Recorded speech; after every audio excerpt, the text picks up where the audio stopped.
After laying another egg, this one in front of a national audience, what's going on with the Cincinnati Bengals on tape? Is it as bad as it looks? We break it down.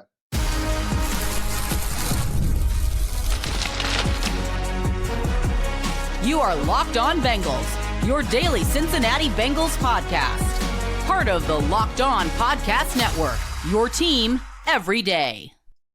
What up, Bengals fans, and welcome to another episode of the Locked On Bengals podcast, part of the Locked On Podcast Network, your team every day. I'm Jake Liscow, joined today by Mike Santagata, our weekly film analyst guest, where when he's not watching coaching clinics or performing his other life duties, he is with us here on Locked On Bengals, in this case, breaking down the second straight week of film that looks just terrible.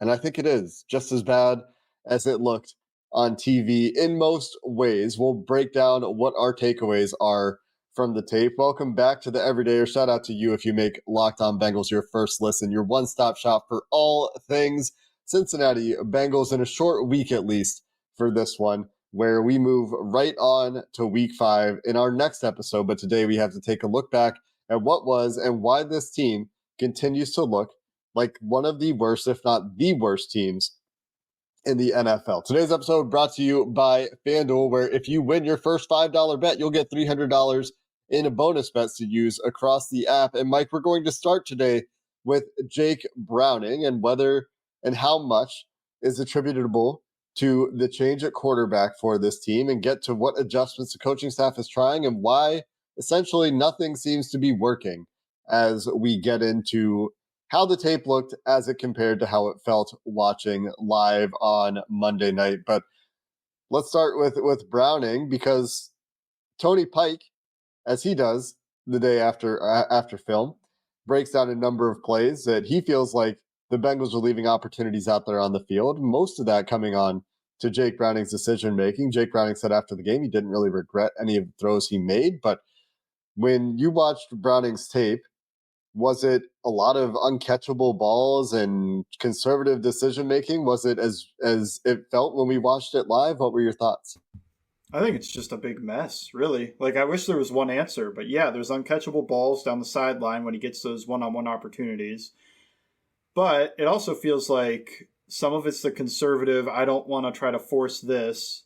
But instead of being able to find another receiver, I'm thinking of a play down the right sideline. He's got about a 20-yard outbreaker, but he doesn't want to try to fit it over Pat Surtain. I get that.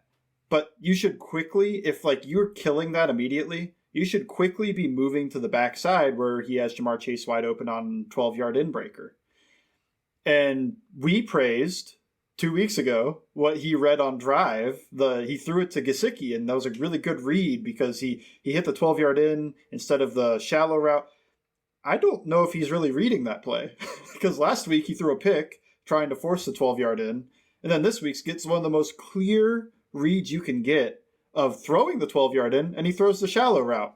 And for 5 yards when he had 12 plus, Gesicki had nobody near him. So he could have been going for 20, maybe. He just had the safeties beyond that who had to go make the tackle. So it's just a big mess, really. And then they run a bootleg, get Ja'Marr Chase wide open over across the middle of the field. Nobody on him. This is some type of coverage bust. And he tries a trick shot to Mitch Tinsley, rolling to the opposite side of his throwing arm. So rolling left, throwing the ball across his body down the field, and short arms it. And it's just, you had Ja'Marr Chase, you had time to set your feet. There's a lot of issues here where you could have fixed this. It just feels like a disaster right now with him. And I get some of this is play calling too. I don't know if he's always being put in the best spot, but also he's not executing anything well, except a couple of times he was able to get T. Higgins an opportunity to dunk on Riley Moss. Like, that's about the entire good part of the offense from yesterday. He had one play where he got to the backside dig where he hit Andre Yosevach after actually appearing to progress. The game's over by then, so I guess it's immaterial, but for the most part of the game, when the game was not quite over yet, when the Bengals had some opportunities early to try to stay with the Broncos, as after the Broncos' first 3 and out, they scored touchdowns on 3 of the next 4 drives and were very close to doing it on 4 out of the next 4 drives going into the half. Was it, if you were trying to guess why it looked like it did for Jake Browning, a lot of people suggesting things like, he's predetermining pre-snap where he's going with the ball, which it felt like when we were watching, if he had single high, he's trying to throw it outside to the Riley Moss matchup, essentially, and take his one-on-one with whatever receiver is on Riley Moss. And it worked a couple times. They got a pass interference call. They got the one T. Higgins reminding Riley Moss about how it went last year. But then it didn't work after that, and a lot of those balls aren't even catchable. Was it a lot of predetermining? Was it? I mean, I know you're saying it's a lot, but if you had to try to pinpoint why, could we summarize it as like predetermining reads on some plays, the conservatism after the interceptions and Dan Pitcher's comments about crossing the threshold from aggressive to reckless, and a quarterback who maybe just isn't adept at reading things out and finding the answers and progressing based on the information he has from the defense. Yeah, he's never really felt like a guy that reads 1 to 2 to 3 to check down. He's more like 1 maybe to 2. Oh crap. I gotta run. I don't know where to go with this ball. So yeah, I think those all play a part into it. And I think the conservatism really hampers the offense too, because he rolls out, extends the play, but doesn't push the ball down. Like he just throws the ball away on third down. And when you're the underdog, you kind of gotta make plays in those situations. You have to give your guys an opportunity to make a play, and that's not happening. I think the entirety of the offense also looks a bit broken, where the run game is still, it was better, but it went from worst I've seen to just bad again. And then the offensive line and getting the play call in on time. And I don't know, maybe Browning is doing a lot of checks at the line that are getting him to better spots. It doesn't feel like it, but they're still winding that clock all the way down and giving these pass rushers an opportunity to tee off. So I think those play a part into it as well. Just like the play calls are late. They're getting a lot of procedural penalties right now when in the past they've been a team that doesn't do that. Mm-hmm. So now you're getting behind the sticks. He had a couple of 1st and 20s in this situation, in this game. And that's a tough way to play. If you can't throw a wide receiver screen and pick up 7 yards or something, you're going to have to drop back on 1st and 20 with the guys pinning their ears back coming to kill you. And 2nd and 18, 2nd and 20, you're getting the same thing. 3rd and 20, you're probably just going to hand that thing off. But it's a tough way to live with the penalties, the way he's playing conservatively. Like I said, the only thing that looked like an NFL offense was just the go balls, just attempting to try to dunk on guys down the field. Yeah, you mentioned there was a Y cross play to Yossi Vaz when they're down 25. Yeah, I guess. But like one play where it looks like he's progressing and making the right throw. I don't know about that. That just, it feels like he's really holding back the offense, and the offense is holding him back as well. So it just leads to these performances where they're scoring 3 points because neither side is actually pushing to score points. They're both playing very bad. They're being. It's tough. It's real tough. There's a reason it looks this bad. It looks abysmal because everything's bad. It doesn't look remotely professional quality. We'll get into the scheme a little bit here, I think, in a minute, because part of it is like how much can a quarterback do? But when you have the anti-synergy or whatever the phrasing should be of a quarterback that seems to be holding back the offense and an offense that doesn't seem to be helping its quarterback, you end up with results like this. But I think the scheme element here does bear conversation and is worth talking about what the Bengals are trying to do, how the adjustments are trying to be implemented. To figure out really like what's the trajectory here? Where might answers come from? Because it's really hard to come up with an answer to that question now. We'll go to that topic coming up next. We're brought to you today by Mazda on Locked On Bengals. Mazda crafts cars for those who do more than simply move, and it feels like the Bengals are just going through the motions right now, so I think they should join me and pick up a Mazda. As I've mentioned on this show before, I love my Mazda 3. Been driving it for a few years now, and what attracted me to the Mazda in the first place was the attentiveness to detail and the feel of driving the vehicle, the feel of being connected to the road, when I drive. You can feel the Japanese craftsmanship in every detail, from the accents to the available Napa leather upholstery. And really, driving the Mazda makes everyday drives feel like anything but. From smooth handling to intuitive controls, they've got all-wheel drive standard in every crossover SUV, so you can drive with confidence through any season. And like NFL players, and maybe we wish the Bengals did a little bit better, Mazda sweats every detail, because when you make every move count, impossible becomes irrelevant. Mazda, move and be moved.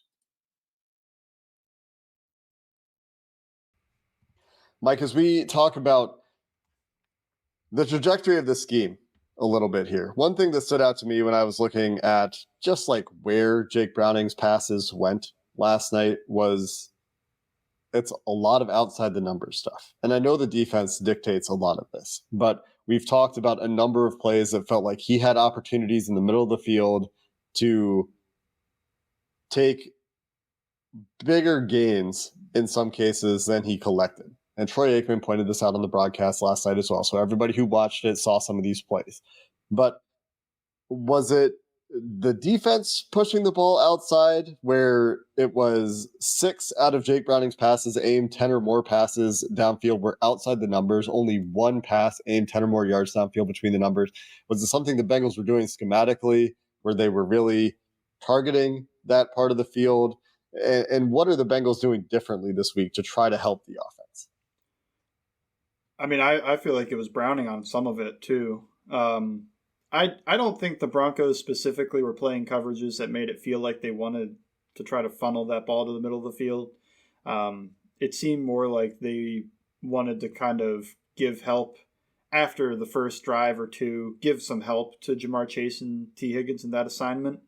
So the Bengals did try some stuff that did work towards the outside of the field.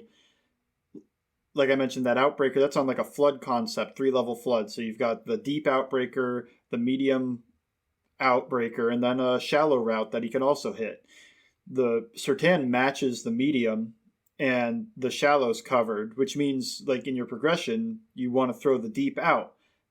Issue being, that's Pat Surtain. So that's where some of my scheme complaints come, where why are you running it that side? Why are you running it to that side? If you see Pat Surtain there, I feel like you need to have something else, because Browning just doesn't feel comfortable, and understandably, making a throw that's high-lowing the last defensive player of the year. So then that ends up being a scramble for nothing. He had an inbreaker too on that play. Like, that's the issue, is on the backside, he's got the inbreaker. So some of this is Browning. He's just not feeling comfortable enough to throw that inbreaker. And you mentioned that throw to Josivach. I believe that was on a Y cross type play. And they ran that a few times, and he didn't throw either the cross or the dig at all until that play. So it's does he read it well, or did he just finally see it? It feels like there's opportunities also. I remember them running levels and drive, just middle of the field, high-low concepts, where linebacker come down, throw it behind him. Linebacker stays back, throw it underneath. And there were a couple times he didn't even read that out. He just decided, I'm just going to throw it outside the numbers because I have a one-on-one route on the outside. I'll just try that instead. Because I don't... Is it he doesn't feel comfortable reading it out? Is it because whenever you get those opportunities, you have to take them? I don't know. But it didn't feel like this was like a schematically both sides where the Broncos were funneling it there and the Bengals were trying to attack the outsides. It feels like that's where you're going to get one-on-one opportunities because you're so far away from the safety help. But it felt like it was a lot of Browning too, just not feeling comfortable throwing the ball over the middle of the field. Outside of Browning, the offensive line was scrutinized, let's say. Last night, there's the one play that goes, I think, more viral than others, where Nick Benito and Jonathan Cooper both timed the snap, like almost a full second. Obviously, that's hyperbole. Better than the tackles, who don't look like they're ready for the ball to be snapped. Denver rushes 3. They get one-on-ones for both of their ends, who both time the snap beautifully and run right around Amarius Mims and Orlando Brown. But beyond just that play, when you looked at the way the offensive line played in this game, both in the run game and the pass game, what were your thoughts there as far as the disaster we've really seen from that unit through the last 2 weeks now? Yeah, it's more of the same it's been for the year, where it's a lot of disappointing performances. Amarius Mims, I think key among them, just that was maybe his worst game as a pro, where it just felt like he could not hang with what the Broncos were doing. And that includes a play that I think also people have looked at where he gets two to his side and Rivers is occupied. He tries to step down and take the close path guy and ends up taking neither because he set out and then he wasn't able to redirect in time. So then two guys go free. I get how that happens. Like, you're in a bad spot, but you have to play better too. You have to. I don't think playing next to Rivers helped him particularly. I don't think it hurt him that much, but I don't think they had good communication either. He didn't have good communication with Reisner either, though. So there's something there. They're just not building continuity. It's Rivers' first start, so I get that. Also feels like the snap count was Denver had a good beat on it. I haven't confirmed this by going to next gen stats, but I would think you look at that and you go like, those are some pretty good get-offs for those edge rushers, huh? And that actually all starts with, I think, getting the false start call when you try to run a silent count, too. But that's not the only issue. The issue is also the plays are coming in late. Browning's making all these adjustments on the road, and it takes a while to make those adjustments because they can't hear each other. And then by the time you're snapping the ball, you have 6 seconds. So can you actually run this on 2? They tried. That's the play that they tried, and those guys got a full half-second jump on the tackles and ended up crushing Browning. So they tried to go on 2. Nobody jumped on 1. Well, that ball is going to have to be snapped on 2. There's no 3 when you have 6 seconds when you start doing that stuff. And I don't remember them doing any of cheetah count or quick counts or just trying to mess with that at all, where you see sometimes guys on the silent count, the center drops his head and snaps the ball at the same time versus drop head, pick it up, and then snap. Or drop head, pick up, wait a beat, snap. I don't think they messed with that too much. It felt like they were kind of telegraphing it a little bit of it is drop head, pick up, snap. And those ends for Denver both excel in timing the snap in the first place. When you give them a little bit of help, it's going to look like it looked. What did you think of Jalen Rivers in his first start this season? Overall, fine, up and down. The run blocking is so hard to figure out because I think he tries, but this whole team's a disaster run blocking. From the offensive line to the tight ends to whenever they try a fullback, the wide receivers, it just doesn't feel like it's emphasized. So he didn't come in and become a great run blocker. But Reisner was a terrible run blocker. It was probably a boost in that area, to be honest, just by being normal bad. Chase Brown wasn't contacted in the backfield nearly as much this week.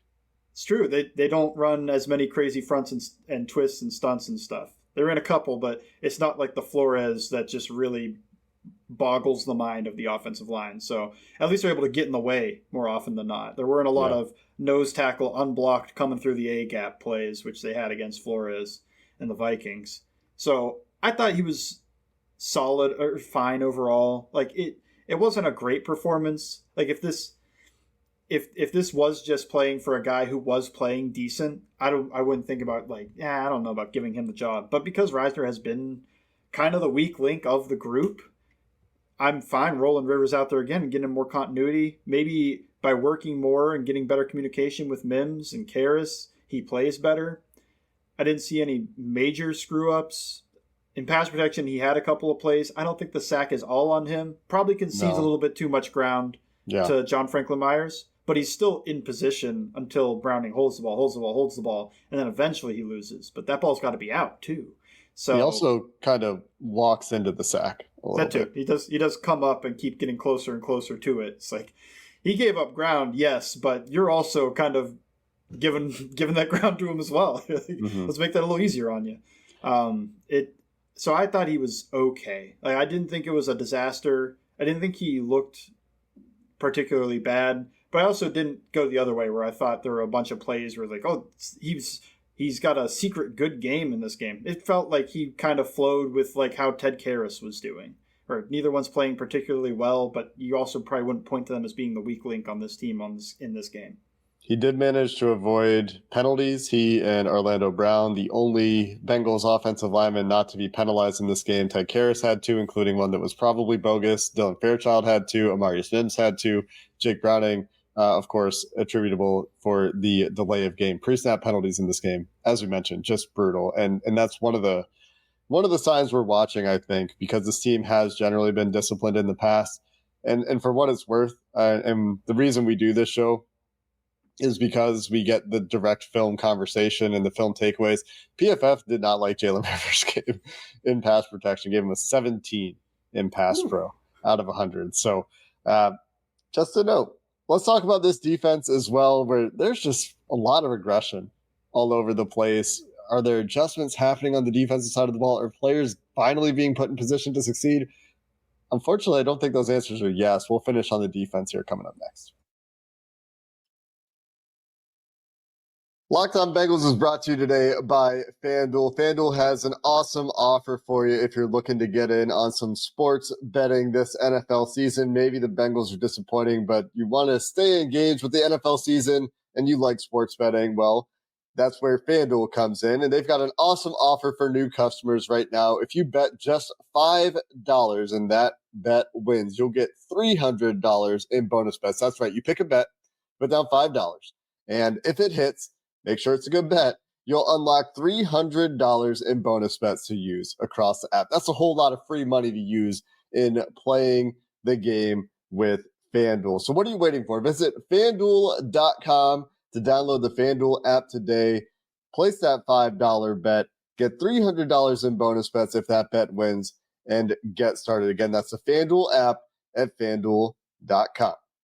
We're also brought to you today by Monarch Money, who knows that a lot of people can't name all their financial accounts between 401ks, properties, investments. It can be hard to even know what you're worth. And when you don't have the full picture, you can end up leaving money on the table. That's why we got Monarch Money. It's an all-in-one personal finance tool that brings your entire financial life together in a clean, easy-to-use interface on your laptop, on your phone, wherever you need to check it. And Monarch does the heavy lifting for you. You can link all your accounts in minutes and see clear data visuals that give you smart categorization of your spending, so you can finally feel in control of your money without ever touching a spreadsheet.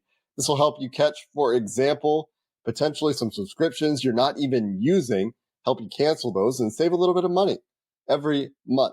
Don't let financial opportunities slip through the cracks. Use code LOCKEDONNFL at monarchmoney.com in your browser for half off your first year. That's 50% off your first year with Monarch Money with code Locked On NFL. Mike, we've been trying to figure out where the adjustments are coming from. This is a coaching staff that in the past, we've seen them find answers. We've seen them find adjustments. But instead this year, it feels slow, I think generously. And I think there are a lot of players where earlier in an episode of Locked On Bengals this year, I talked about all the coin flips for the Bengals this year. Myles Murphy coin flip, Shamar Stewart coin flip, the corners, all of them essentially coin flips, Jordan Battle coin flip, a lot of the offensive line coin flips. It feels like all of those coin flips, except maybe Dax Hill, DJ Turner's probably playing okay. Like, they're coming up tails, or if they've come up heads, it's kind of a weak heads, where it's kind of maybe, yeah, they're fine, but they're not elevating things.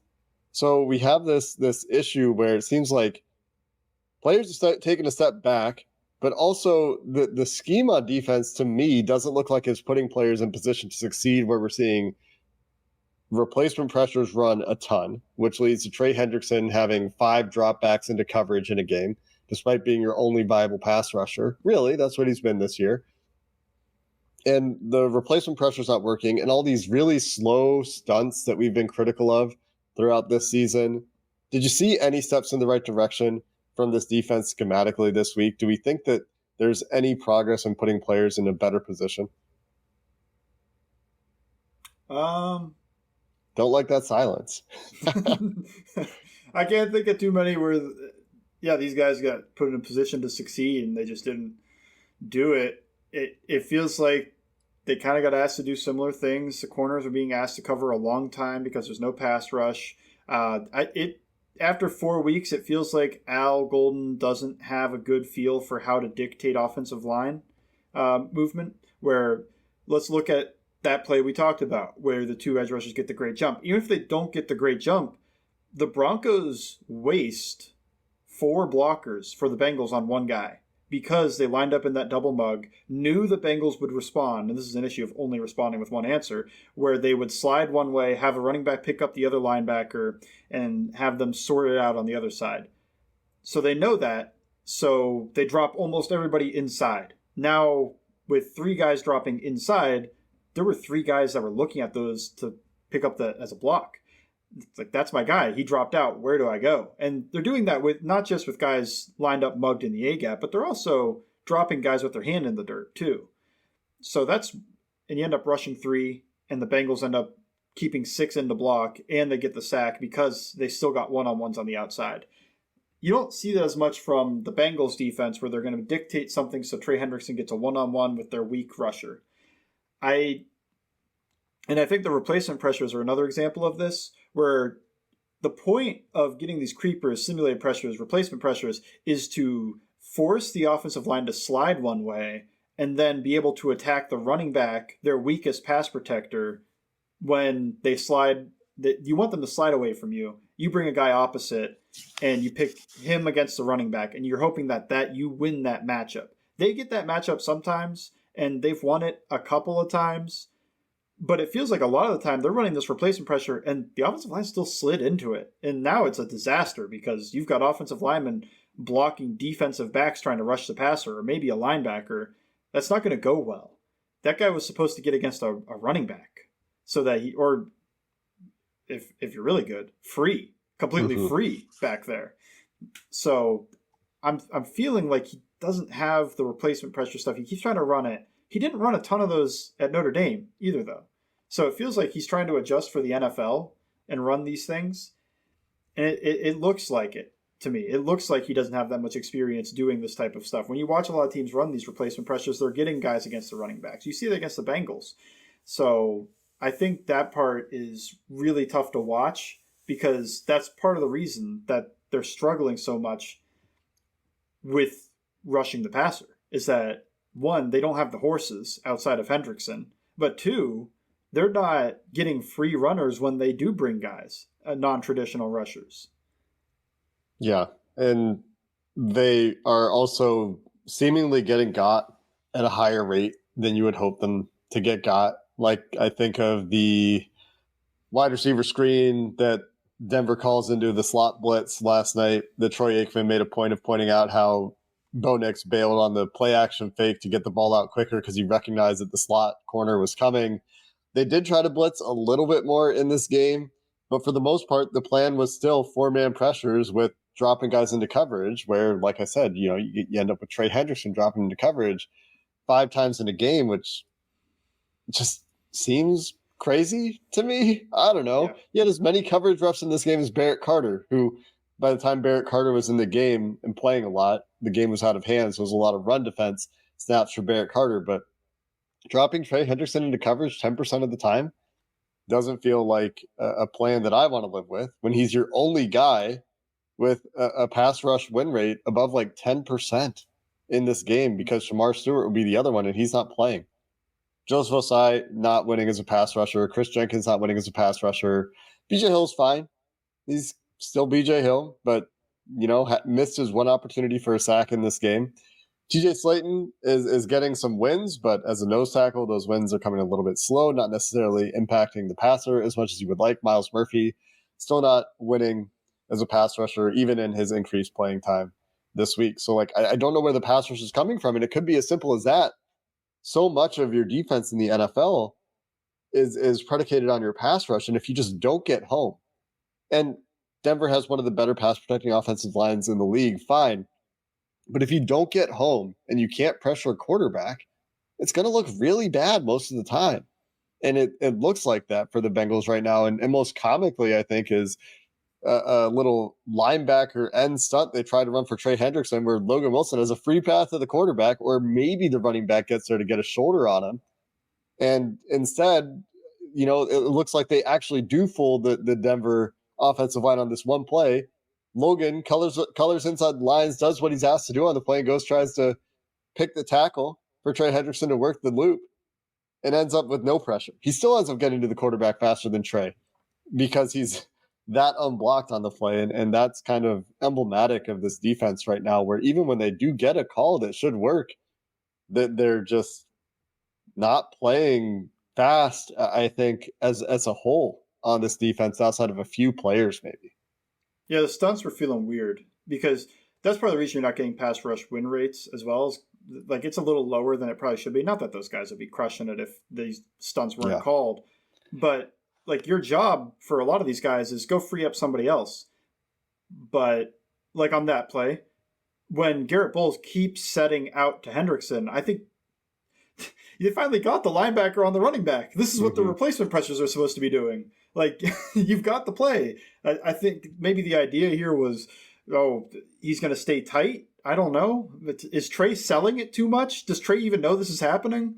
Because the way he's chasing after him and Trey keeps pushing to the outside to win, usually that's like a 1-2 step to set up the offensive tackle so he doesn't see it coming. Then he gets blasted by the linebacker. Then you got 2-on-1 to the quarterback.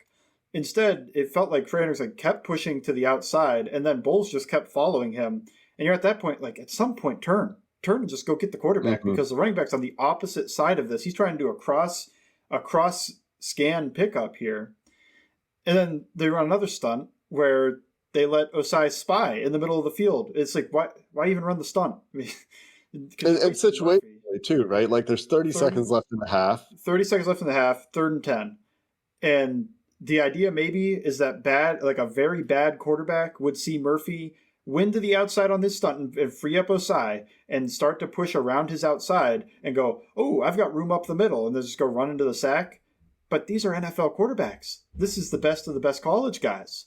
So I don't know if he picked that one up in college where he just had Osai stop there and spy, or was that Osai just thinking like, he looks like he's going to run, so I'm not going to do this? But they freed it up. It's the fastest stunt that I think they've run. And he doesn't loop. He doesn't loop for the pressure. It's there, but it seemed like he was coached to stop and spy instead. And at that point, I'm thinking, why are you running level 301 stunts when you can't execute the level 101 stunts? Like, can we get really good? Can they get really good at running like a normal TE or an ET and flush the quarterback that way and free up guys that way? Because it's just not working. And when the stunts aren't working and the blitzes aren't working, one, you're going to slant a lot on blitzes too.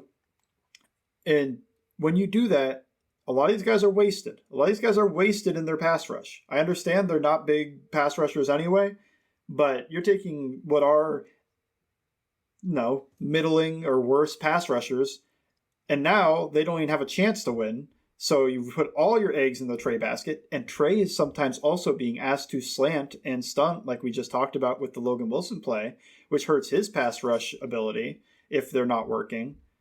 So something has to give here. You can't play defense giving up this much time to the quarterback. On that play that I talked about with Osai spying, Nick's just sat there. He sat there, and after 3-4 seconds, threw the ball and got a 30-yard gain. Yeah. So that's becoming really frustrating if they can't figure this out at all. I don't think Al's doing a good job of dictating the offensive line protections or knowing what the offensive line likes to protect with. But also, I think the stunts, at some point, they have to be able to run something that gets them pressure that isn't just relying on Trey one-on-ones. And so far through 4 games, they haven't had anything do that.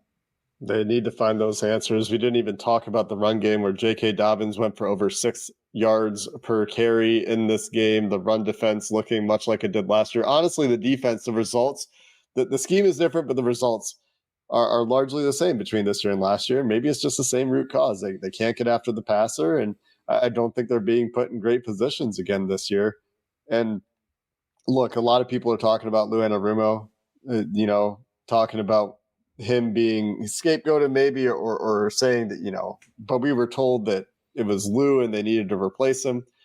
I do think that Lou's a good coach when he has veterans who can do the things that he's trying to do. I still don't think the Bengals have that this year, but the way that it's going right now on defense, really the entire team, so much needs to change in such significant ways that it's really continues to be hard to see where those changes come from until you actually see them take a step in the right direction. And doing that with Jake Browning, and doing that when you're getting outpossessed by 15 minutes, you're running 40 plays to the opposing team's 80. I mean, that's a tough place to be playing defense too, when you're getting outpossessed like that, especially in the Mile High City in Denver. But that's going to do it for this episode of the Locked On Bengals podcast. You can find Mike's writing at bengalstalk.com, where he writes with our the esteemed co-host of Locked On Bengals, James Rapine.